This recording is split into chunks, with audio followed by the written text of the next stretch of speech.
ഇവരുടെയൊക്കെ വളരെ ശക്തമായ പ്രവർത്തനത്തിൻ്റെ വിജയമാണ് നമ്മൾ കണ്ടുകൊണ്ടിരിക്കുന്നത്. 43 മീതെ 43 കോടിൻ്റെ മീതെ ആയിട്ടുണ്ട്. ഇപ്പം എത്രയായി? അപ്പോൾ അന്നൽക്ക് അത് വിജയത്തിലെത്താൻ കാരണം സ്നേഹിക്കുന്ന എല്ലാ ജനങ്ങളുടെയും ഒരു കൂട്ടായ്മയാണ്. ഞാൻ ഇന്നലെ ഒരു പ്രത്യേക ഒരു അനുഭവം ഉണ്ടായി. എൻ്റെ കണ്ണിന്ന് കണ്ണുനീര് വരെ വന്നു. ഇന്നലെ സുബഹി നിസ്കരിച്ചപ്പോൾ നമ്മളെ ശിഷ്യന്മാരിൽപ്പെട്ട ഒരാൾ തന്നെ രാവിലെ എൻ്റെ സുബഹി നിസ്കരിച്ച് ഒരു 10 മിനിറ്റ് കഴിഞ്ഞപ്പോൾ വീട്ടിന് മുന്നിൽ വന്ന് ബെല്ലടിച്ചു. അപ്പം ഞാൻ അവനോട് ചോദിച്ചു, ചിന്തകളും നേരം വന്നിക്കണമെന്ന്. ഇപ്പോൾ സുബഹിക്കരിച്ചാൽ മനുഷ്യന് വരെ പണിയുണ്ടാവും, ഇപ്പോൾ വർത്തമാനം പറയാൻ പറ്റൂല എന്ന് പറഞ്ഞു. അപ്പോൾ അവന് ആദ്യം ഒന്ന് കണ്ണുന്നൊക്കെ ഒരു കണ്ണുനീരൊക്കെ വന്നു. എന്നോട് പറഞ്ഞു, ഞാനൊരു പ്രധാനപ്പെട്ട സംഗതിക്ക് വന്നതാണ്, എന്തെന്ന് ചോദിച്ചു.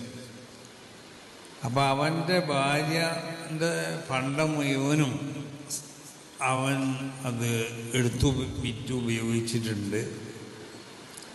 അപ്പോൾ അവൾക്ക് പണ്ടം വാങ്ങി കൊടുക്കാൻ വേണ്ടി ശേഖരിച്ച് വെച്ച ആകെ ശേഖരമാണ് 30,000 രൂപ ഉണ്ട്. അപ്പോൾ ആ 30,000 രൂപ അവൾ പറഞ്ഞു പോലും, എനിക്ക് പണ്ടൊന്നും വേണ്ട, എനിക്ക് പണ്ടങ്ങളൊക്കെ അല്ലാഹു സുബ്ഹാനഹു വ തആല തന്നോളും, നിങ്ങൾ സമസ്തൻ്റെ തഹിയ്യ ഫണ്ടിലേക്ക് കൊടുത്താളി, അത് നിങ്ങളെ ഉസ്താദിൻ്റെ കയ്യിൽ കൊണ്ടുപോയി ഏൽപ്പിക്കണം എന്ന് പറഞ്ഞു. അപ്പം ഞാൻ അതിന് വന്നതെന്ന്. അപ്പം ഞാൻ പറഞ്ഞു, ഫണ്ടൊന്നും ഞാൻ സ്വീകരിക്കലില്ല, എൻ്റെ കയ്യിലത് തരും വേണ്ട, പക്ഷേ ഞാനത് വാങ്ങി നിൻ്റെ കയ്യിൽ തന്നെ തരാം, അത് ഒന്നിരിക്കൽ അത് ഈ കയറ്റിക്കൾ ഈ ചേളാരി കൊണ്ടുപോയി കൊടുത്ത് ബില്ല് വാങ്ങിപ്പോന്നു, അതിൻ്റെ വൗച്ചർ വാങ്ങിപ്പോന്നു, റെസിപ്റ്റ് വാങ്ങിപ്പോന്നു. അപ്പോൾ ഇന്നൽക്കാണ് ജനങ്ങൾ കണ്ടോ, ഒരു സ്ത്രീ നോക്കണം, കഴിവില്ലാത്തൊരു കുടുംബമാണ്, അവൾക്കുള്ള ആഭരണം വാങ്ങാൻ വേണ്ടി ഒരുക്കി വെക്കണ പണമാണ്. അങ്ങനെ ആയി 30,000 രൂപയിട്ട്. അപ്പോൾ സമസ്തൻ്റെ ഈ തഹിയ്യ, ഞാൻ അവനോട് പറഞ്ഞു, ഈ പൈസ കൊടുക്കണ്ട, ഇതത്ര ബുദ്ധിമുട്ടാവണ്ട, കുറേ പറഞ്ഞു നോക്കി, സ്വീകരിക്കണില്ല. അവൻ്റെ ഭാര്യ അങ്ങനെ തന്നെ പറഞ്ഞു, എന്നാ കൊടുത്താളെന്ന് പറഞ്ഞു.